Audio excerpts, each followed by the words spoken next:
जी बिल्कुल, सुबह पंजाब में बढ़ते हुए ट्रैफिक हादसात को कंट्रोल करने के लिए मोटरसाइकिल सवारों के लिए सुबह पंजाब के तमाम जो बड़े शहर हैं वहाँ पर हेलमेट के इस्तेमाल को लाजमी करार दिया गया है। और इस हवाले से ट्रैफिक पुलिस और ज़िले इंतज़ामिया को ये ज़िम्मेदारी दी गई है कैसे अफराद के ख़िलाफ़ क्रैक डाउन करे। और ज़िले इंतज़ामिया की ज़िम्मेदारी ये दी गई है कि ऐसे अफराद को पेट्रोल जो है वो ना दिया जाए। और इस हवाले से बाज़ाब्ता तौर पर एक नोटिफिकेशन भी जारी किया गया मुल्तान की ज़िले इंतज़ामिया की जानिब से कि 15 तारीख के बाद जो लोग हेलमेट का इस्तेमाल नहीं कर रहे उन्हें पेट्रोल पंप से जो है पेट्रोल की फराहमी है वो नहीं होगी और पेट्रोल नहीं दिया जाएगा।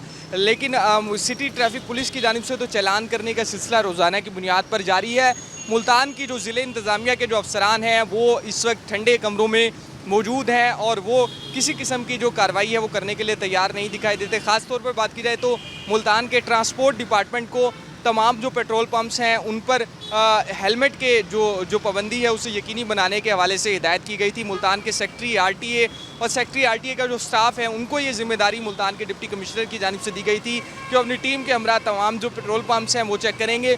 लेकिन गर्मी काफ़ी ज़्यादा है तो इस हवाले से मुल्तान के जो इंतज़ामी अफसरान हैं, ट्रांसपोर्ट डिपार्टमेंट है, वो अपने ठंडे कमरों में मौजूद है, फील्ड में निकलने के लिए तैयार नहीं दिखाई देता। जिसके बाइस जो पंजाब हुकूमत, चीफ सेक्रेटरी पंजाब और वज़ीर आला पंजाब की जानिब से जो हेलमेट के इस्तेमाल के हवाले से एक मुहिम चलाई गई थी वो मुकम्मल तौर पर हमें नाकाम होती हुई दिखाई दे रही है। और बिला तफरीक तो जो है तमाम लोग जो यहाँ पर आ रहे हैं बग़ैर हेलमेट के इस्तेमाल पर शहर के जो बड़े पेट्रोल पंप्स हैं वहाँ पर उन्हें पेट्रोल जो है वो दिया जा रहा है। जी।